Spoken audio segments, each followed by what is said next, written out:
What is going on, Halo Zone? Ditty here, and long time no talk. This is a new episode of Halo 4 In-Depth, and seeing as how we haven't had one of these in a while, there's a lot of information to cover. So most likely, this will be a two-parter video with the next episode coming out in the next few days, right after this one.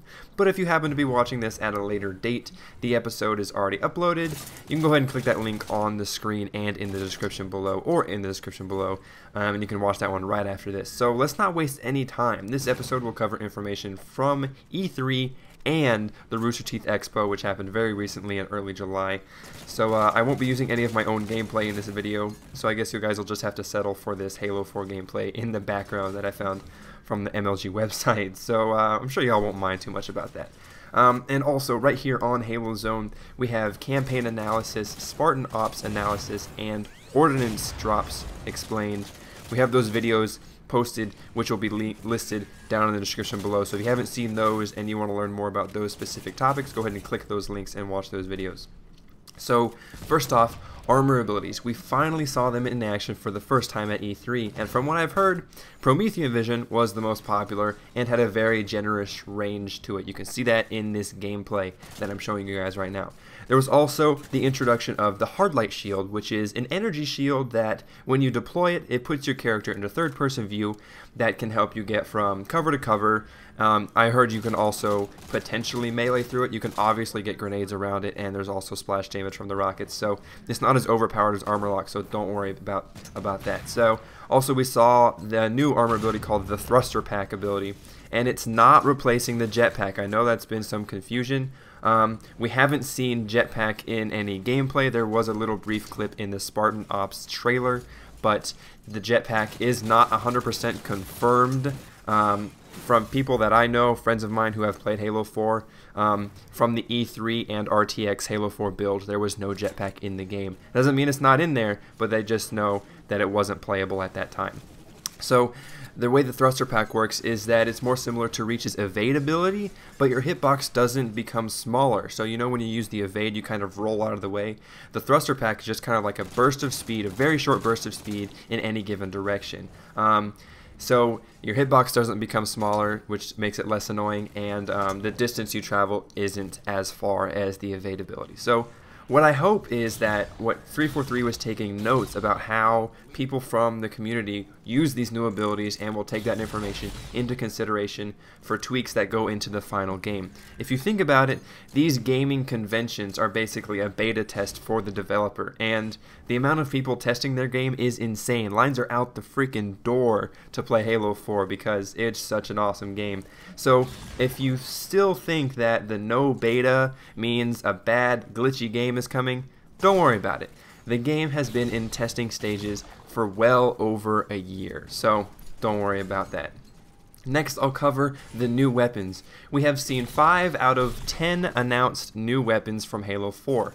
The Scattershot, which is the Forerunner shotgun, the Light Rifle, which is essentially a fusion between the BR and the DMR in that when you fire it from the hip, there is a certain spread to the bullets, but when you zoom in and fire it, this fires a single precision shot. So that's just kind of like a comparison that I've heard about. Also, we have the rocket pistol, or its official name is the Sticky Detonator, which acts similar to the grenade launcher from Reach in that there are 2 trigger pulls involved. You fire it once, the explosive sticks to a surface, whether that be a wall, the ground, or a player, and then the second trigger pull will explode that detonator. So that's kind of cool. I like how they added it. Also, when you fire it the first time, a little radar pops out on the side, and you can see the location of the sticky detonator and how many enemies are nearby, so you can use that to your advantage.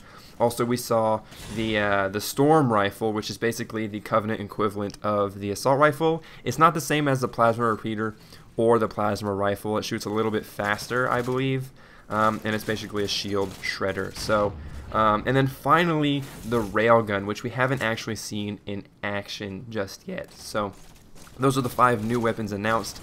10 new weapons have been announced to be in the game, so maybe we'll see some more Forerunner weapons. So now on to game modes. Campaign, Spartan Ops, and War Games are the 3 game modes you'll get with Halo 4. The campaign is your standard storyline, whereas Spartan Ops and War Games will fulfill your multiplayer fix. Spartan Ops is an ongoing episodic series that comes out each week with a brief cinematic paired with 5 playable chapters or missions that pertain to the cinematic. The first season, which spreads out the course of 10 weeks, giving you a total of 50 playable missions, is absolutely free of charge and gives you roughly 12 to 15 hours of additional gameplay. That's awesome. It's being compared to a secondary campaign, just released weekly in 5-chapter increments. Wargames is your standard multiplayer experience.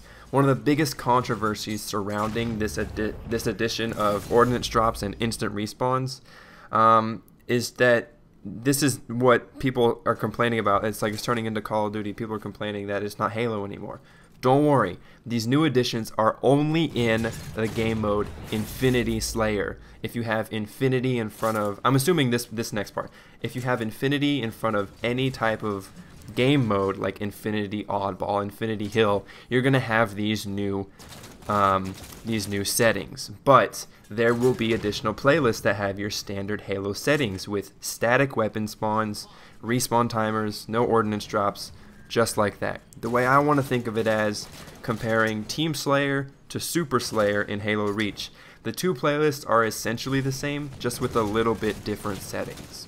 So don't worry, if you don't want to play it, if you hate that idea of ordnance drops, of these supposed kill streaks, then don't play it. Don't freak out, you still have your standard Halo experience. And that's where I'm going to stop this episode of Halo 4 In Depth. That covered pretty much everything announced and showcased at E3. But Halo 4 Forge was also revealed and demoed at the Rooster Teeth Expo RTX this past week. So I will definitely be covering that first thing in the next episode of Halo 4 In Depth, which will come out very, very soon. If not, it's already up. And if I miss anything in the episode, please let me know in the comments below, as I do not want to miss anything pertaining to Halo 4. So that's it for me. If you want to see any of these topics covered into further detail, go ahead and check out those videos I mentioned earlier. Also, I have a series on my own channel called Understanding Halo 4, which turns out to be pretty popular. It gets more specific, so go check those out if you're still confused, if you're angry, or if you're really hyped about Halo 4. So this has been Ditty. I'll catch you guys later. Keep it real.